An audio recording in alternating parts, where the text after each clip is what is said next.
Okay, so am I right in thinking that your solo career started in 2012? Yeah, it did. Yeah. So what made you decide that you wanted to go solo? I've been playing guitar for about 22 years, since I was 12, and just on and off in bands and playing in acoustic duos and all that kind of stuff.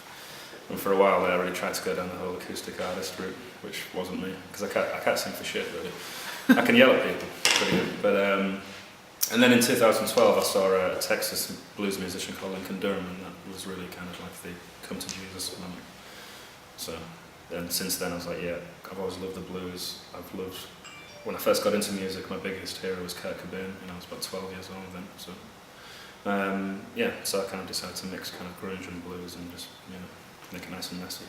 Is that how you describe your sound? Blues-inspired grunge? Yeah, grunge blues. Yeah. God-fearing grunge blues. Let's take the God-fearing thing. You said before you write about sinners, saints and liars. Where does this all come from? Well, I don't know, really. It just comes from a healthy, unhealthy disdain for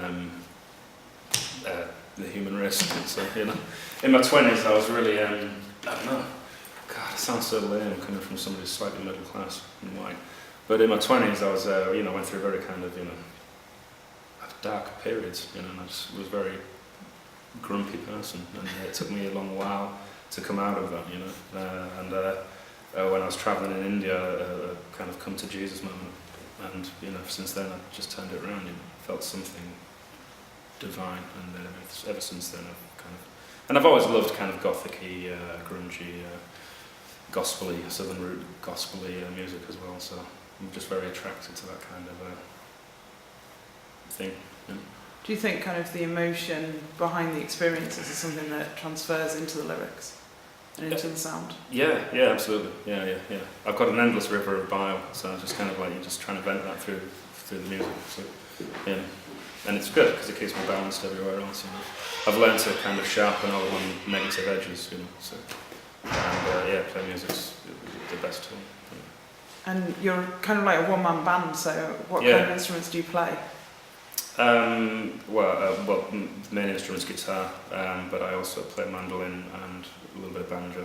So I'd never describe myself as a banjo player, and obviously the whole kick drum thing as well. So. Okay. Tell us about your last gig. That was at the Sunday Sounds of the Estuary. It was good. Yeah, it was good. Finally got there, so I'm happy about that. And it was nice to finally meet. I'm going to get the names right here. Darren Bunting and Lewis Mennel. Because we're Facebook friends, but I've never met them physically, which is a strange thing that's happening more and more these days. I'm meeting lots of people, but not in person. So, I think it's the first time I met Mark as well, so it's kind of nice. So. What can you tell us about, because you gig quite a lot, so what would you say makes a good gig? Good sound and a good monitor, so I can hear myself. Because it was good sound on Sunday, but I couldn't really hear myself, so I kind of watched the video footage back, and at certain points I'm like going, I'm like down there, rarely in key, so I was just like, can't use that for YouTube. So, good sound, a nice, good, solid monitor, so I can hear myself. And how do you promote yourself? Quite badly at the moment. I've just kind of kick-started the whole Facebook thing, and I've got myself a YouTube channel now, so I've quickly uploaded, I think I've got about 14, 15 videos. So it's mainly Facebook, YouTube and Instagram at the moment, and Twitter obviously as well. I still can't really figure that out though, what kind of tweets are you supposed to send out there? I try to be charming and funny, but it just doesn't really come out, so trying to get those followers. But the main ones, Facebook, Twitter, YouTube. Do you find it difficult as just being one person rather than a band that's got 4 or 5 people promoting yourself and getting your name out there? No, I prefer it. I prefer a bit of a loner, I suppose, but play very well with others. So. Is that another reason possibly why the solo career? Totally. What would you say has been the best gig then, 2014? Or the defining moment of 2014? It's got to be the sesh, hands down the sesh. The first time I played the sesh. I couldn't believe it. The sound was absolutely perfect. I had a real fire in my gut that night as well, you know, because I was so nervous and I really wanted to kind of make a good impression as such. So yeah, performed really well last night, and sung mostly in key. It was great. So yeah, really good energy as well, and like there was a big crowded room as well, and like the energy was coming back off people as well. So never really had that before. Like playing open mics and stuff, and you know, just gigs in front of 5-6 people, you know, typically.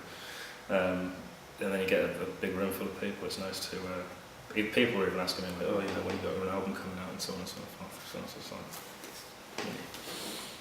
like. Do you gig just in Hull, or have you branched outside as well? Well, I'm from Beverley, so yeah, Beverley initially, and then Hull mainly. I've kind of got a 3-year plan, is to try and do as many local to Hull gigs as possible this coming summer, and then I'm also bringing out an album hopefully around April time next year, so I can send that out to all the national blues festivals and podcasts and radio stations that have blues programs, and then the following summer, which will be the summer of 2016, hopefully I'll be playing spots on national blues festivals. So Hull this year, and then after that national, and then after that, The world. The world. Now, I've heard there's a big blues scene in Germany, so I don't know, maybe I'll go over there. So, sounds good. Brush up on my GCSE German. So what else can we look forward to in 2015? Like what are you doing next? Next, I'm recording a 10-track album, so called Righteous Liar. So I'm hoping to have that all finished, done and dusted by April. So, you know, so then I can really kind of hit the ground running next summer with the festivals and stuff, and I'll have something to kind of give out to people, like, okay, this is what I do, you know, have a listen if you like it. Cool, if not, then, you know. So focus in the studio in the hope that then you can use the product to branch out. Yeah. But I'm in good hands. There's a local musician from Driffield called Dogfinger Steve, who's kind of our version of C6 Steve, I suppose, but he's better, I think. And he's offered to record it, so I suppose I'll be co-producing it with him. You know. You've done work with him before as well, haven't you? Not worked with him, but I've played loads of gigs and stuff with him. In fact, I'm supporting him this Saturday night at the Red Lion in Driffield. So, right. Yeah. That's brilliant. Good. Yeah. He's a bit of a hero for me. So as far as kind of letting people know who you are and kind of what you are, how would you define yourself as both a musician and a personality? Good Lord, that's a good question. Personality-wise, I was just trying to be as charming and as witty as possible. Perhaps a little dry, I don't know. You know, and then music-wise, it's just blues is my first love, you know. So yes, but you know, I do like a bit of grunge as well, so a bit of punk. So just want to give it a bit of just want to have it sort of a really rough edge. So.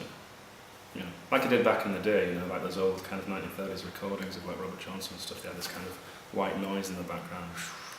You know, I want that. You know, so they say retro is coming back constantly, so maybe that's that'll super work. retro, like 30s one. Yeah, it's way back. So that's kind of what I'm about, really. Brilliant. Yeah. Okay. Yeah. That's it.